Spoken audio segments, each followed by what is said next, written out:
Pakinggan mo to para mas makilala mo ang mabuti paano ginanapan ng lahat ng 14 anyos nung natutuwa akong magsulat. Bara-bara yung gawa, di alam kung babakat. Di lang to basta tula, nilagyan kong pamagat. Pag may pera ako nakita, akin niya kinakagat. Bahala na si Batman ang laman ng aking isip. Paano na lang kung nangyari mga panaginip. Proud na si mama at wala ako sa bilibid. Ayusin na aking buhay, yan uli niya nakabilin. Bago mawala at mawalan pa siya ng malay. Ako nagsilbing sandalan, ulo niya ay nalalayan. Galing pa ako ng eskwela, pag uwi ko na silahin ko pa siya ng malakas at sa akin na ipagtawanan.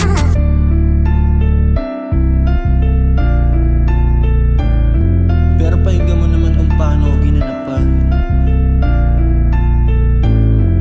17 anyos tapos yung tatay ko nakulong. Bago magpasko ay malungkot hanggang bago taon. Sa loob ng 6 na buwan ay nangyari lahat yun. Nanatiling malakas, tignan mo naman to ngayon. Ako yung nagpakaman para sa aking kapatid. Sinaluko na lahat, ako tumatangke. Marami rin salamat sa'yo Kuya Janley. Pero malungkot kami lahat sa pangyayari. Patuloy sa andar pero di maliligaw. Nanatili itong gutom, sa tagumpay ay uhaw. Pag sa bahay mag-isa, ang lakas ko sumigaw. Tamang isip, anong plano, anong sunod na galaw. Naikwento Santa, buhay ko na malupit. Papakinggan mo na lang kung gano'ng kalupit. Ginanapan ko lahat, tapos nagpakabait. Kaya manalo sa lahat, doon lang din ako sa bake. Malayain na yung tropang walang sala.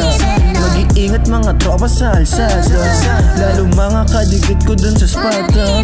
Pera lang yung kukuha, hindi yung lahat to sa akin nangyari sa edad kong 17. Pero di ako tumigil, tuloy na sa pagbabate. Salamat mga kuya, lalo na sa mga ate. Abangan sa susunod, malupit na pangyayari.